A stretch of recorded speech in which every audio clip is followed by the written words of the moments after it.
And the teachers are very hard working. Teachers, I hold this competition close to my heart, and I really want to see it only at St. Peter Claver.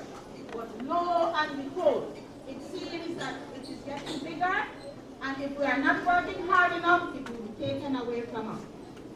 I will hold it close to my heart until next year, 2020.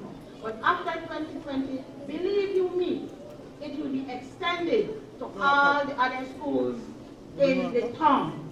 It will include St. Peter Claver, it will include PG Methodist, Adventist, St. Benedict School, and maybe even Little Flower.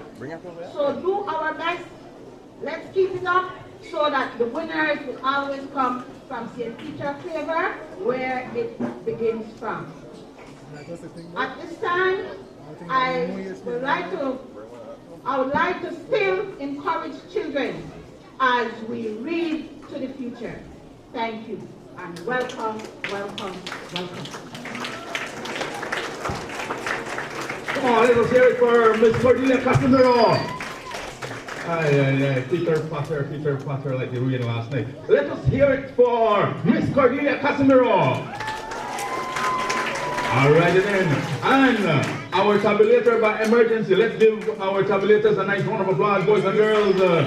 Yes, they will have to do a lot of addition, subtraction, division, and all that right there. All right, good. Now, so let us move on with the program. So the first person to come up here to read the poem is going to be no other than Amiri Gentle. Put it together for Amiri as he come up to the podium to read. Homework, oh homework, I hate you, you stink. I wish I could wash you away in the sink. If only a bomb would explode you to bits. Homework, oh homework, you're giving me fits. I'd rather take bath with a man eating shark or wrestle a lion alone in the dark. Eat spinach and liver, pet 10 porcupines, than tackle the homework my teacher assigns. Homework, oh homework, you're last on my list. I simply can't see why you even exist. If you just disappeared, it will tickle me pink. Homework, oh homework, I hate you, you stink. Homework, homework, oh homework, I hate you, you stink. I wish I could wash you away in the sink. If only a bomb would explode you to bits. Homework, oh homework, you're giving me fits. I'd rather take bath with a man eating shark or wrestle a lion alone in the dark. Eat spinach and liver, pet 10 porcupines, then tackle my homework my teacher assigns. Homework, oh homework, you're last on my list. I simply can't see why you even exist. If you would just disappear, it would tickle me pink. Homework, oh homework, I hate you, you stink. Homework by Jack Pulaski.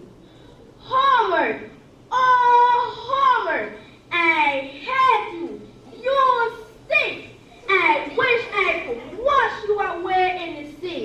If only a bomb would explode you to bits. Homework, oh homework, you're giving me fits. I'd rather take bath with a man-eating shark or wrestle a lion alone in the dark. Eat spinach and liver, pet 10 porcupines, then tackle the homework my teacher assigns. Homework, oh homework, you're last on my list. I simply can't see why you even exist. If you just disappear, it would tickle me pink. Homework, oh homework, I hate you, you stink.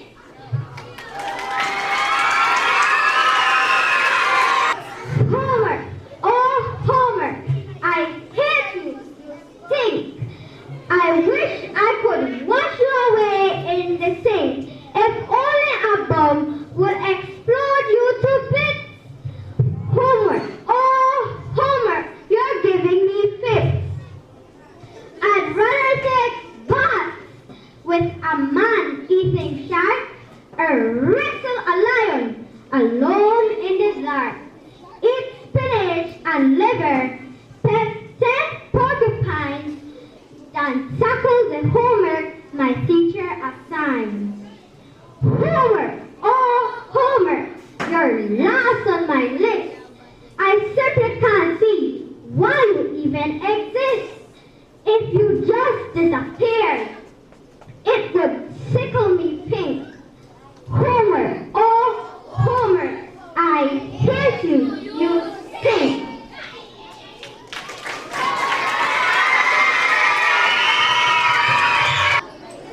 Homer, oh Homer, I hate you, you stink. I wish I could wash you away in the sink. If only a bomb would explode you to bits. Homer, oh Homer, you're giving me fits.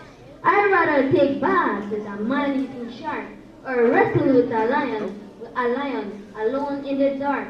Eat spinach and liver with pet-pin porcupines. Then tackle the Homer my teacher assigns. Homer, oh Homer, you're last on my list. I simply can't see why you even exist. If you just disappear, it would tickle me pink. Homer, oh Homer, I hate you, you stink.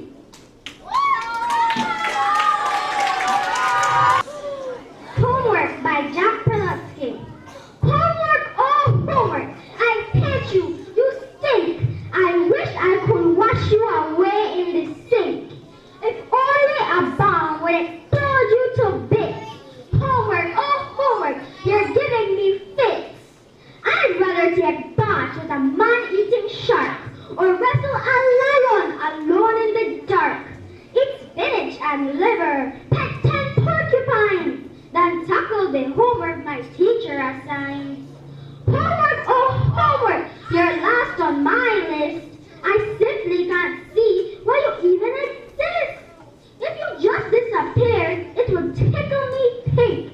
Homework, oh homework, I hate you, you stink. Thank you.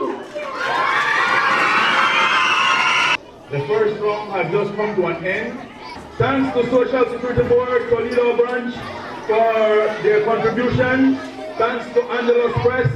Thanks to Mr. Thomas Salam Jr., to Mistress Florence Johnson, Mr. Michael Aviles, also to Miss Clarence Jacobs from the Catholic Management, Champ Store, Nurse Jelisa Avila, Mistress Martina Alvarez, Jose Maria Superstore, Nature's Way Guest House.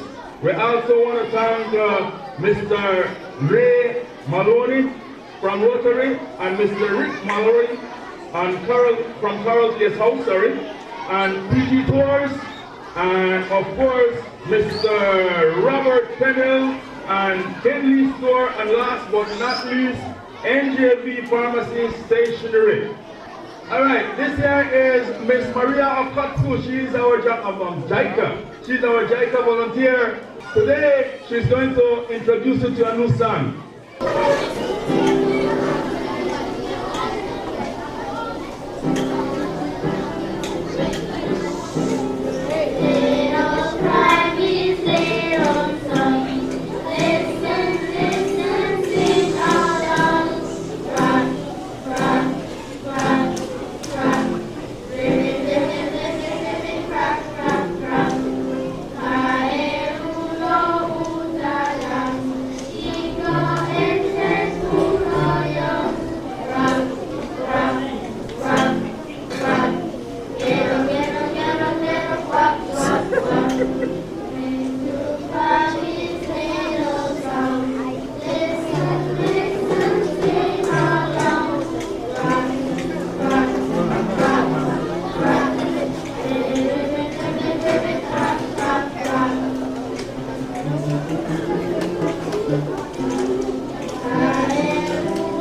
and the girls from Standard 4 Bales.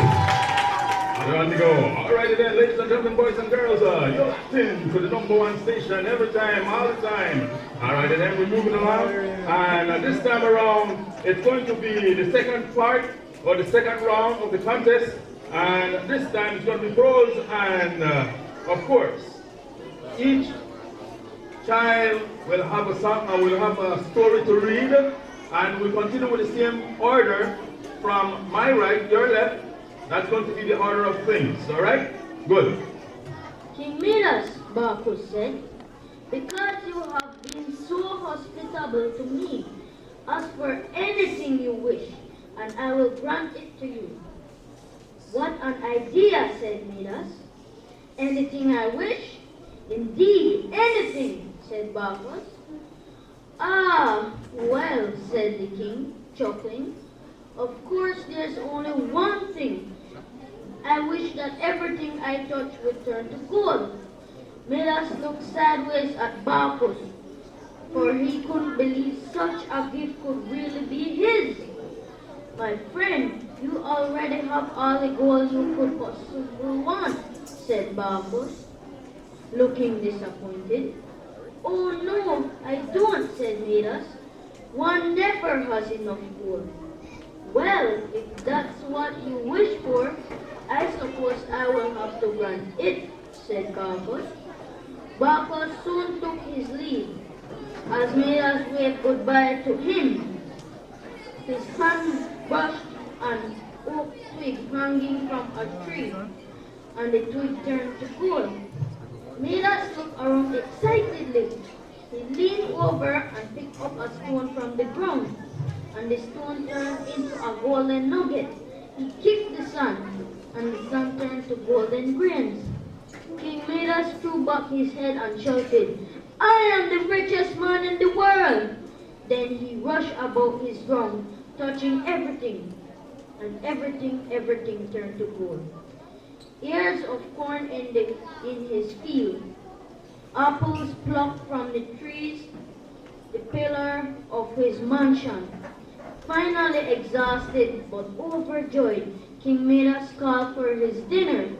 His servant placed a huge banquet meal before him on his lawn. Oh, I'm so hungry, he said, as he spared a piece of meat and brought it to his mouth.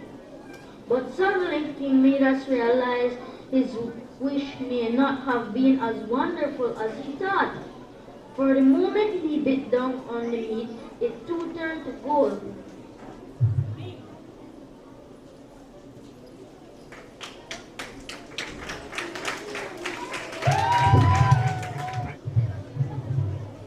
Attention, please, he said. I will repeat the message. Will the party who addressed me last night at bedtime kindly speak up? Please tell me where you are if you are my friend. The sheep looked at each other in disgust. Stop your nonsense, Wilbur, said the older sheep. If you have a new friend here, you are probably disturbing his rest. And the quickest way to spoil a friendship is to wake somebody up in the morning before he is ready. How can you be sure your friend is an early riser? I beg everyone's pardon, whispered Wilbur. I didn't mean to be objectionable. He lay down neatly in a manger, faced the door. He did not know it, but his friend was very near. And the old sheep was right. The friend was still asleep. Soon, Nervely appeared with slabs of breakfast.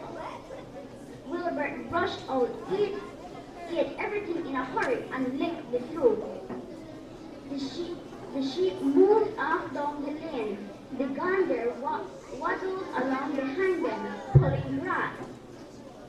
And then, just as Wilbur was settling down for his morning nap, he heard again the same voice that had addressed him last night before. The same voice that had addressed him the night before. Salutations, said the voice. Wilbur jumped on his feet. Saw you what? He cried. Salutations, repeated the voice. What are they? And where are you? Screamed Wilbert. Please, please, tell me where you are, and what are salutations? Salutations are greetings, said the boy. When I see salutations, it's just my fancy way of saying hello or good morning. Actually, it's a silly expression, and I'm surprised that I use it at all. As for my whereabouts, that's easy. Look up here in the corner of the doorway. Here I am. Look, I'm waiting. At last, Wilbert saw the creature that had spoken to him in such a kindly way. Stretched across the upper part of the doorway was a big spider, and hanging from the top of the web headlong was a large gray spider. She was about the size of a gumdrop. She had 8 legs, and she was giving one of them a Wilbert in friendly greeting. See me now? She asked. Oh, yes, indeed, Wilbert said. Yes, indeed. How are you? Good morning. Salutations. Very pleased to meet you. What is your name? Please, may I have your name? My name, said the spider, is Charlotte. Charlotte what? Asked Wilbert eagerly. Charlotte in Cavitita. But just tell me, Charlotte. I think you're beautiful, said Wilbert. Yes, I am pretty, replied Charlotte. There's no denying that. Almost all spiders are rather nice looking. I'm not as plush as some, but I do. I wish I could see you, Wilbert, as clearly as you see me. Why can't you? Said the pig. I'm right here. Yes, but I'm nearsighted, repeated Charlotte. I've always been dreadfully nearsighted. It's good in some ways, not so good in others. Watch me pop up the sky. An excerpt from Charlotte and Charlotte Red by E.B. White. Thank you.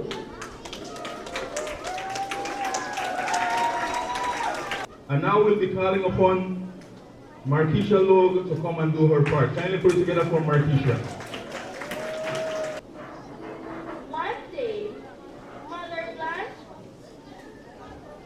One day, the mother sent Blanche to the well to fetch a bucket of water.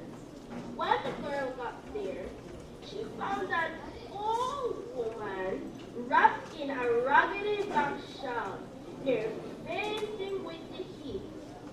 Please, my child, give me a sip of water. The old woman said, I have also die of thirst. Yes, auntie, said Blanche, rinsing out her bucket and dipping up some clean water.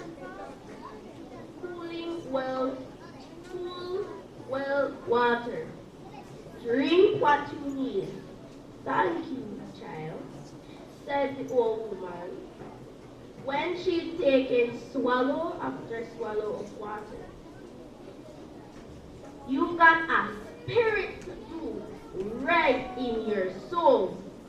God is gonna bless you. Then she walked away down the path that led to the deep woods. When Blanche got back to the cabin, her mother and sister hollered at her for taking so long.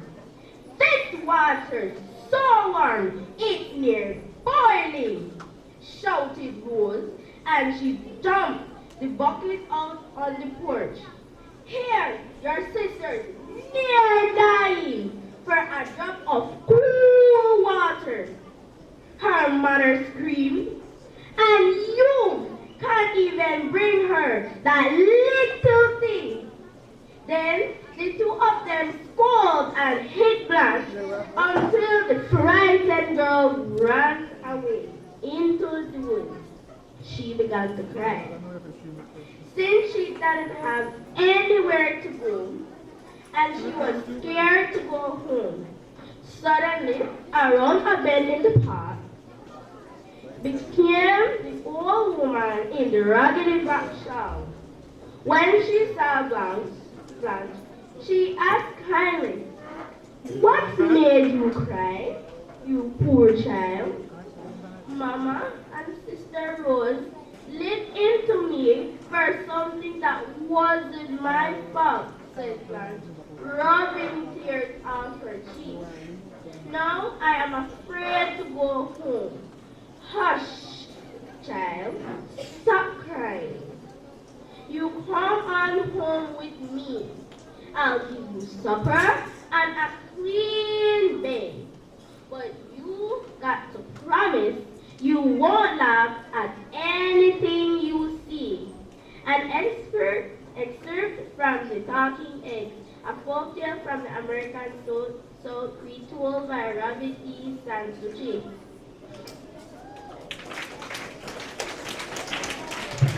Put it together for Maria Angelica, please.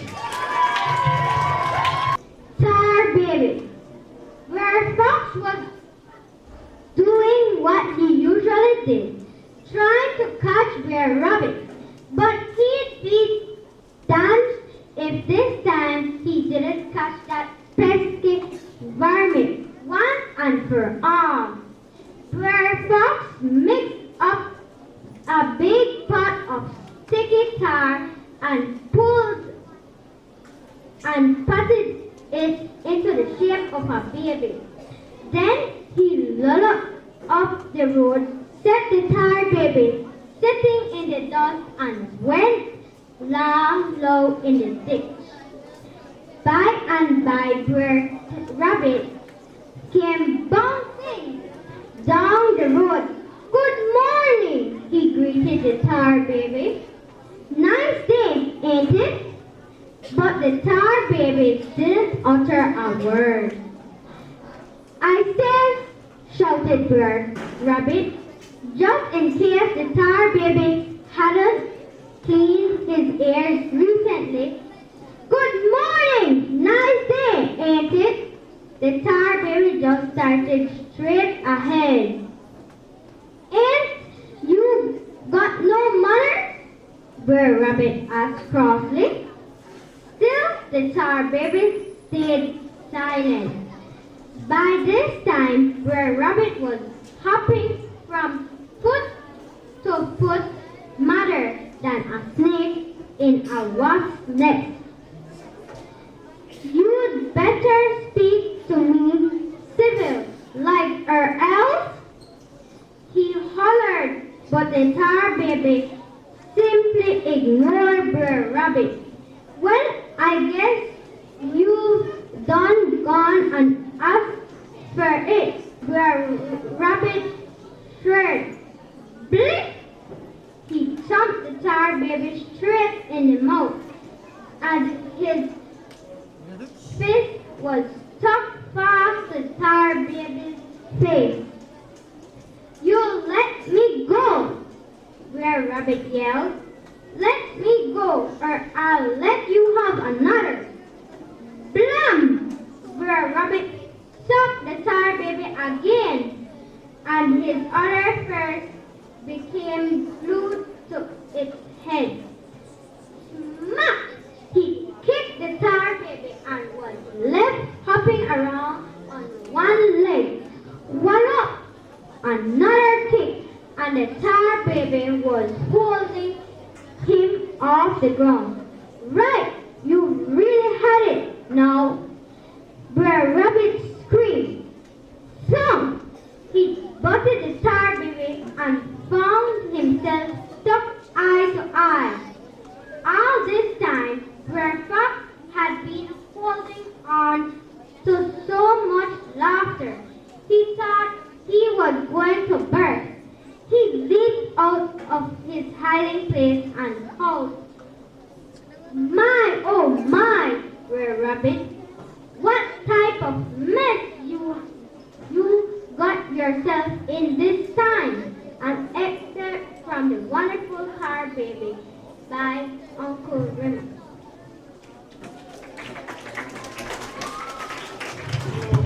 No other than Ethan Powell.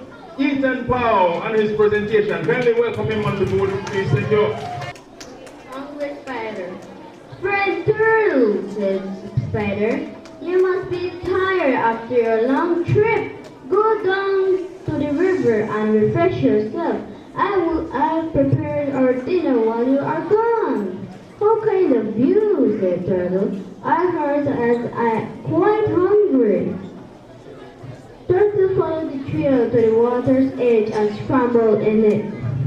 It was good to cool down and feel clean again. He crawled out of the water of the river and hurried back to the spider's house. Delicious odors filled the air. It was time to eat. The turtle walked in as saw the food on the table. Thank you for inviting me to stay for dinner, Spider, said Turtle. I haven't eaten all day. You are most welcome, Turtle, said Spider, with a frown. But in this part of the country, we don't sit at the table with muddy feet. Turtle looked at his feet. Indeed, they were muddy. His feet were wet from the river and the chair was thick with dust. He was most impressed. He excused himself and walked all the way to the river to wash them off. He dried them carefully in the grass and hurried back to Spider, but it was too late. Spider had eaten all the food. Turtle was disappointed but too polite to complain. He slept hungry that night and left the home in the morning hungrier. Several months later, Spider went on a long journey. He arrived at Turtle's house and asked if he could spend the night. Of course, friend Spider, said Turtle. I remember how good you are to me. I'm famished, exclaimed Spider. Could we eat right away? I'll dive to the bottom of the pond and prepare a feast, said Turtle. Wait here and I'll call you when all is ready. Turtle gathered his best dancing food and set it on a long table at the bottom of the pond. Then he swam to the surface and said, Please join me, Spider. Dinner is served. Spider leaped into the water and tried to dive down, but he was so little that he couldn't stay underwater. Let's sink to the bottom. Turtle had already started to eat, so Spider kicked and jerked and splashed with all his strength. And he came right on top. Turtle swam to the surface and said, Spider, come down and enjoy the meal. It's quite good if I do say so. Spider had an idea. He scrambled back to the shore and picked up several people's he stuffed them in his coat pockets to weigh him down. Spider, they hopped back into the pond and sank quickly up to the bottom. The food was half gone, but what was left was delicious. He was starting to take a big bite when Turtle said, Friend Spider, in this part of the jungle, it's considered bad manners to eat with your coat on. An extra from Hungry Spider, a tale from Africa told by Pleasure Despin. Last but not least, we now call on Kaylee Pup. Put it together for Kaylee Pup. Aunt Fox and the fried fish. Oh my, what a huge fish, cried Aunt Fox, licking her chops hungrily. You're right, said Uncle Fox. You and I won't be able to eat all three of them. Why don't we invite Uncle Tiger to lunch? That would make him happy. Excellent, Uncle Fox, agreed Aunt Fox. Go and invite Uncle Tiger. I'll fry fish, and we'll have a wonderful meal. Uncle Fox smiled and went off to find Uncle Tiger. Aunt Fox put all three fish in a frying pan and placed them on the stove. The mouth-watering smell of the fried fish floated through the house. Aunt Fox's stomach began to grumble and growl. Grrr. I should try a piece of my fish, she thought to herself. What if I didn't use enough salt? But I'll only eat a small piece. After all, it would be terrible if I ate up all my fish before Uncle Fox comes back. Aunt Fox began nibbling at her fish. How tender and delicious it tasted. She forgot all about waiting for Uncle Fox and Uncle Tiger. In a few seconds, she had little clean peas. That was tasty, Aunt Fox exclaimed. Maybe I should try Uncle Fox's fish. He is very picky. If his fish isn't delightfully crispy and well seasoned, I'm sure he'll be upset. So Aunt Fox started nibbling at the second fish. First she ate the tail, then a fin, then the head. Before she knew it, Uncle Fox's fish was gone. My goodness! I've eaten the whole thing, Aunt Fox cried. Now there was only one fish left. Oh well, murmured Aunt Fox. The damage is done. I might as well eat the last one too. And Aunt Fox gobbled up the third fish. At last, Uncle Fox arrived with Uncle Tiger. Have you fried the fish? Uncle Fox asked his wife. Of course I have, she told him. I put them by the fire so they wouldn't get cold. We'll serve them right away. We're starving, right, Uncle Tiger? Yes, Uncle Fox, agreed Tiger. The fish smells so wonderful, I can hardly wait to eat. Please sit here, Uncle Tiger, said Aunt Fox. I will set the table. Thank you, Aunt Fox, said Uncle Tiger as he sat down. Before Uncle Fox could sit down, Aunt Fox called him aside. The fish were old and tough, she whispered. They will be hard to cut. Go out to the patio and sharpen knives. Uncle Fox hurried outside. Soon, Aunt Fox and Uncle Tiger could hear the harsh sound of Uncle Fox scraping knives against stone. An excerpt from Aunt Fox and the Fried Fish by Rafael Rivera Ramos. Thank you. Alrighty then, we have heard all 6 readers, and now the judges seem to have done their part. So we will give the tabulator some time to do some maths, addition, subtraction, division, multiplication, all in a one. Alrighty then. But while we wait, we will remind you that there were some kind people who contributed all those donations, those gifts for the participants this afternoon. Alright, NJB,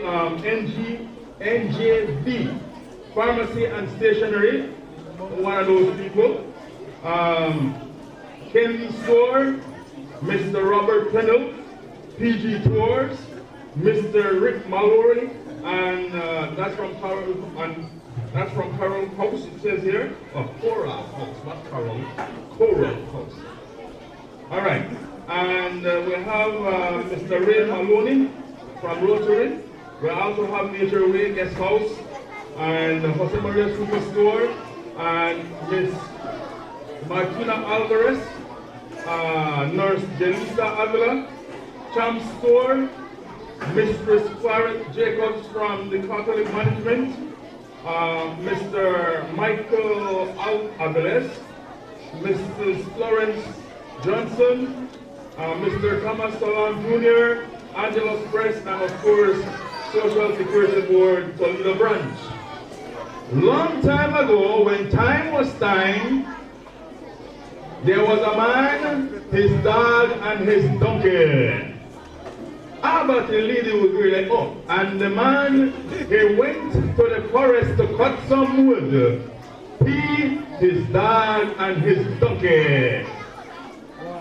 So, he got to the farm, and he began to chop the wood. He made 3 bunch, 3, that's a little, what the English is, all right, then. Huh? Bundle it. All right. They made 3 bundles. All right, then. They made 3 bundles of wood, and he tied one on one side of the donkey, and the donkey rubber stopped. How the donkey rubber? How the donkey rubber? How the donkey rubber? How the donkey rubber? Alrighty then. Then he took the other bundle of wood and he tied on the other side, and the donkey rubber stopped. How the donkey rubber? How the donkey rubber? How the donkey run back? Stop! Check it out. Now he picked up the third bundle. He picked up the third bundle, and you know what? The donkey turned around and tell her, where you think you want to put that? The man dropped the bundle of wood and run. He began to run, and he ran, and the dog after him. He was running so fast that he passed the dog every time. But then he ran out of gas. Oh my God! I have never heard a donkey spoken yet. And the dog turned around to him and said, me too. And the man ran some more. Alrighty. Alright, that's an excerpt taken from somebody's story. Alright, we're moving along. Thank you very much. I got in my hand what you don't know. Do you want to know what's happening here? Yeah. Before that, we will call upon Mrs. Joe Ardinet to give the vote of thanks. Thank you. I get to say thank you to everybody that's worked really hard to make this happen. So get your hands ready because you're going to be, your hands are going to be burning after we've given everyone a round of applause, okay? So, firstly, this would not be possible without all of you students really taking it seriously and reading hard and studying, and your teachers, right? Not only these guys up here who did really well, but all you fellow students that are supporting and helping and being here and being well behaved today. So I want you all to give yourselves a big round of applause, all right?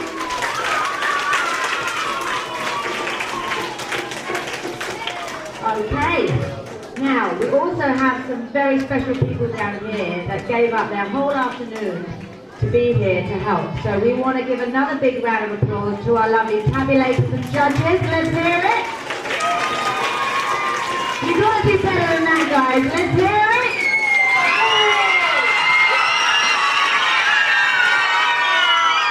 Okay. And today wouldn't be today without our wonderful MC, Mr. Balthazar. So let's give him a big round of applause.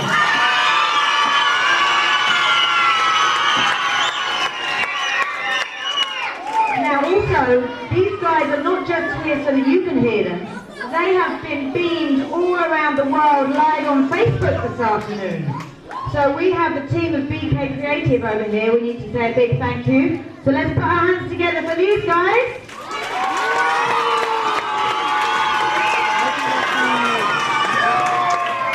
And who enjoyed those snacks and the juice this afternoon?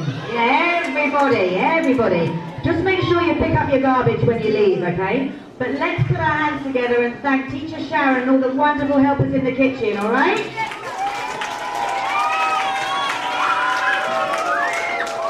Okay, and last but not least, because I know everyone's desperate to hear who the winner was and get their prizes. This takes a lot of work. So there's people that have been helping behind the scenes.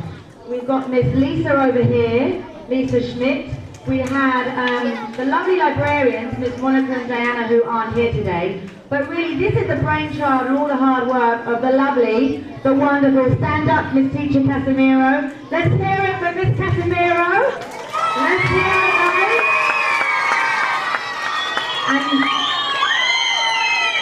And as we said, next year we're going to be doing this again, right, Teacher Casimiro? And we're gonna get a trophy, and we're gonna call it the Casimiro Cup, right? So then we can keep this going. All right, guys, thank you for your attention. Thank you for being fabulous this evening, and let's hear the winners. In reverse style, ladies and gentlemen, boys and girls, here goes! In the sixth place is no other than Ethan Powell. Put it together for Ethan Powell, sixth place.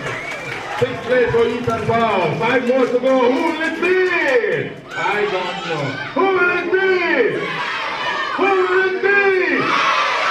I don't know.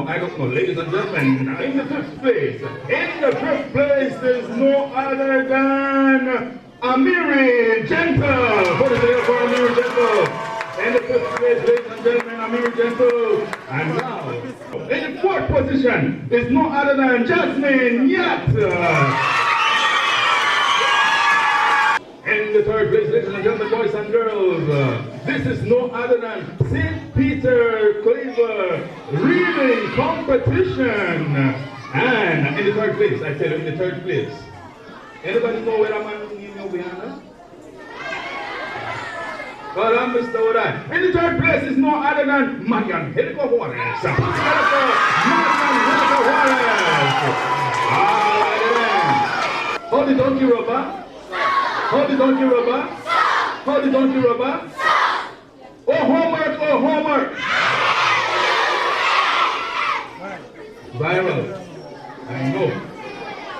Coming down, coming down. In the second place is no other than the contestant from Standard 4, Marquisha Lord. And the first place winner, all right, Marquisha has 258 points. Marquisha has 258 points. And the winner of the reading competition for this year is no other than Kelly.